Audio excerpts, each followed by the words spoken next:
right, we're back again on the Buckhead Church podcast. Sarah and Rodney Anderson, thanks for being here. Thanks for having us. We're glad to be here. Yeah. We're in the middle of the COVID crisis, a lot of heaviness, but today we're going to be talking about parenting. In a pandemic. Parenting in Very a specific. pandemic. Very specific. niche parenting That's right. topic. This is very niche content. Not a lot of books out there. No. Yet. Exclusive Not yet. content today. Exactly right. You two are super fun people, but you're also, I find you to be very thoughtful people. Y'all just seem like you have stimulating conversation all the time. Sarah, you write content for a living. Yes. You want to explain to everybody what you do, who you work with? I write curriculum for teenagers and content for parents and kids to use in their families and churches. How about that? Yeah. And Rodney leads, you've been a pastor at Buckhead Church for Been on 10 staff years? here for 10 years, been a pastor for 20 years, and lead lead single Canopy? adults, lead Canopy, but have been involved in, like most pastors, you've been doing a bunch of different stuff. A lot of different stuff. Right, do content, and my wife and I, we stay up most nights till 2, 3 in the morning talking about the meaning of life and all kinds of things. I mean, Theology. it's really powerful at our house. Well, you have 2 kids. I want you to tell us about your kids, but before you do that, I do want to make one comment that my son said about your son. His name is Asher. Yes. Okay, yep. He is in the 3rd grade. So my son Jake is in his small group, and last week he told me Asher is the only one in the group that always does the right thing. Oh, man. What? That's like heart melting right there. I have waited until this moment to tell you that. I'm glad there's one place in his life where he does the right thing. Yeah. That's great. He's getting it all out at church Yeah. and taking everything How out. cool is that, though? That is really cool. I just thought, way to go. Said he wanted a play date with your son. Well, And he's the only one. After the COVID. that's right. Tell him it's going to have After to wait. COVID crisis No is play over. dates right now. That's right. But Asher's your oldest. Tell us about. Asher's 10, and Pace is 8. And just like most parents with multiple kids, they could not be more different. And so parenting strategies are always changing and flexing On the fly. on the fly. Yeah, a lot of that. Well, let's jump in to some of the content. Let's just start with, I'll start with a general broad question. How do you parent during a pandemic? Well, the last pandemic we parented through COVID, we Got out learned our some notes lessons. from last time. Yeah. It's a great question because everybody is really trying to figure this out. Parents of preschools and elementary age kids, and they're asking questions about it. And Asher was asking us just last week. He's like, "Dad, are you scared?" Sorry, my eyes got something in it. Started crying as you said that. That it was an emotional question. And he just said, "Hey, I can tell you're nervous. I can tell you're scared." And Rodney's not normally the nervous one of the two of us. I'm an They Enneagram expect 9. that from me, but not from him. So That's right. it's kind Steady of- Eddie. Yes. Yeah, everything's gonna be fine. And even if it's not fine, it's still gonna be fine. I'm not going to pay attention to the hard stuff. That'd be terrible. That's So I'm just right. going to tell myself it's going to be fine. Exactly right. That's right.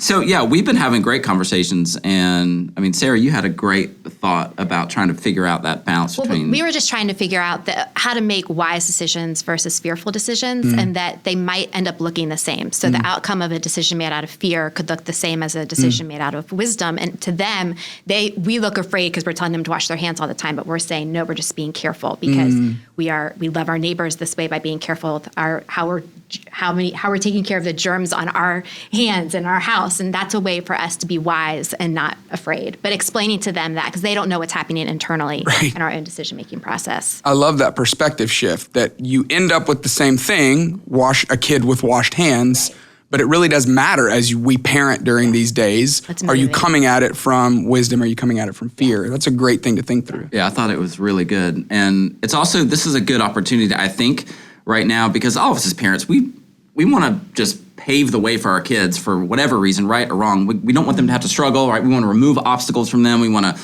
shelter hard things from them, which is probably newer to parenting in the last, 10, 20, 30 years, probably, for sure. History, there was hard things all the time. Yeah, and there were everybody's like, less helicopter parents 30 years ago. yes. And Yeah. Sarah was saying now they're called Lawnmower parents. So Oh, you're all right. literally going the path before them, taking away all the obstacles and You're clearing. preparing the path for the child yeah. And as opposed to preparing the child for the challenge path. in this is it's forcing our hand. It's making us realize as parents that we don't really have control over that. many Can't. things.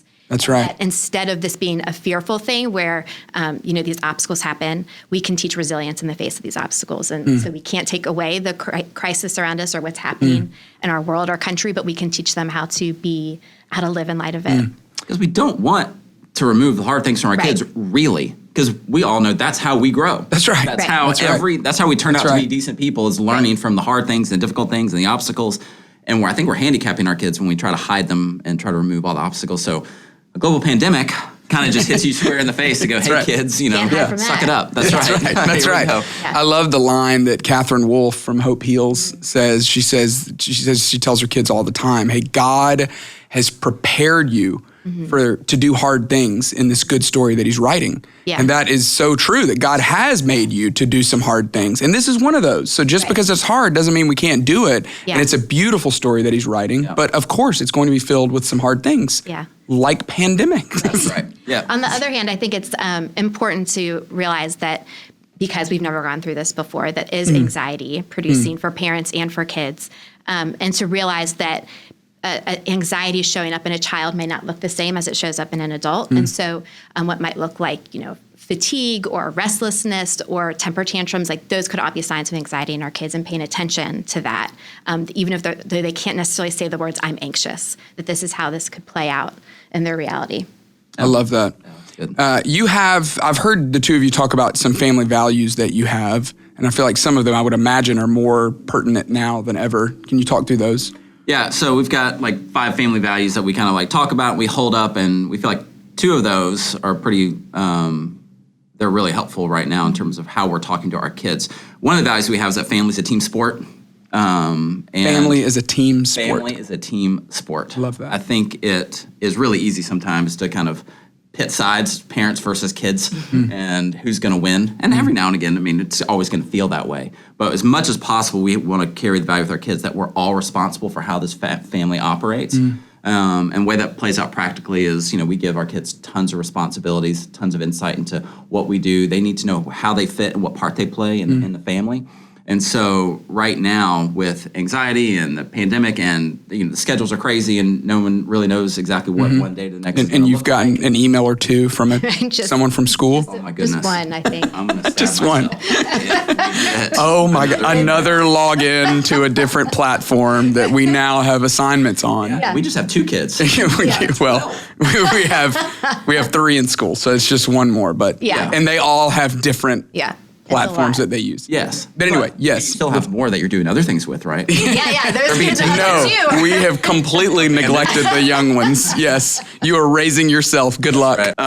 But yes, there's a lot going on right now. Yeah, so we want them to know how they fit and what part they play. So we've been giving them a lot of responsibilities to say, hey, how this day goes is partly your responsibility. We need you to speak into when do you want to do school, just those kinds of things. Giving them a sense of independence within the day, giving them a sense of structures, because I think the lack of structure can be fear-inducing as well, so just allowing them to have some say into how the day goes. Oh, I love that. And I think it's good. One thing that is important in a time like this, I think, is to continue to speak into your kids' lives why they're valuable right now. And so this is a good time for parents to look at the kids. You're home. You're going to be there for 3 weeks, 4 weeks, 2 months, whatever it is. At night, it's a great time to go, why I'm glad you're in this family? I can look at Asher and go, you still notice everything that's beautiful. I love that you love blankets. I love that you love things that are cozy. I love that you love to slow our family down. Our family needs you right now. Wow. To look at pace and to say, you're always wanting to have fun. You are always trying to get us to do something different. You are always empathetic. You always notice how other people are struggling. Our family needs that right now. Way to go. Our family's better because you're in it.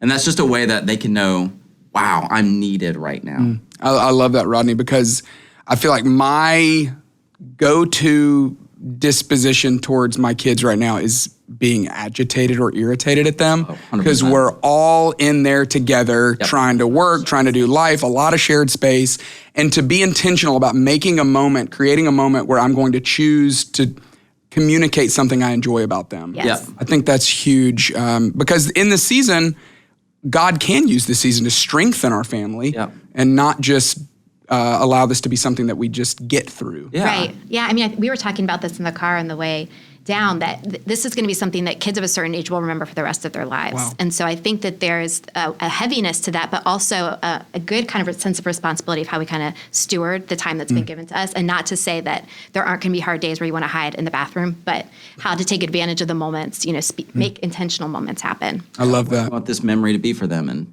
10, 15, 20 years. The worst time ever for our families.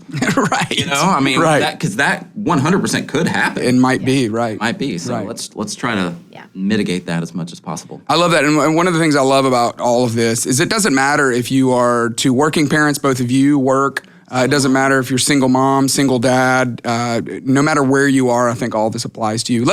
Maybe we could end this way. Let's talk about faith. Let's talk about how are you talking about God in the middle of all this. I'm sure you write Christian curriculum for a living. You're a pastor. It just oozes out of you at all times. Nonstop. It's not spiritual development.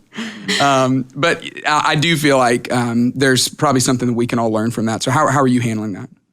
Yeah, well, I think, we talked a little bit about this earlier as well. I think it's interesting that this kind of came on the radar screen, bookended between Christmas and Easter, and these really prevalent messages of those two seasons, right? So Christmas, the message is that God is with us and that God has entered into our suffering, into our discomfort. And before he did any kind of miracle or healing or multiplying food, he was present. He was Emmanuel. Christmas Yeah. is all about God being with us. And Easter, we're celebrating that God can bring beauty out of ashes, that he can bring hard things and make beautiful things out of them. And so I think those two messages are something we're really going to lean into with our own kids, that no matter what happens, God is present and God is with us, and that we are going to look around for opportunities to see life, even though when there's a lot of bad opportunities or things to see that aren't necessarily positive. We're Like people hoarding toilet paper. Hoarding toilet paper, for example, we're going to look for the light and focus on I that. love that. Such as you mentioned earlier, Yes. Olaf or Doing bedtime stories every so night. good. And Yeah, Josh Gad reading children's books every night in his Twitter feed and doing. How cool is that? It's Yeah. so great. It's not hard to find. Yeah. I think it's important to draw attention to that. Turn off the news for a minute Yeah. and draw attention to the things that people are doing that are making their gifts available to other people and really sharing it. I love that. So Christmas, God is with us. Easter, let's hope that this is at least getting closer to being over by then, that God is bringing beauty out of ashes. That's phenomenal. Hey, thank you two so much. Thanks for lending your voice, lending your ideas, and to all of you parents out there that are parenting kids right now, we want you to know we're with you. Not only are we for you, but we're with you as well. We hope this is helpful for you. Yeah, thanks for having us. Thanks.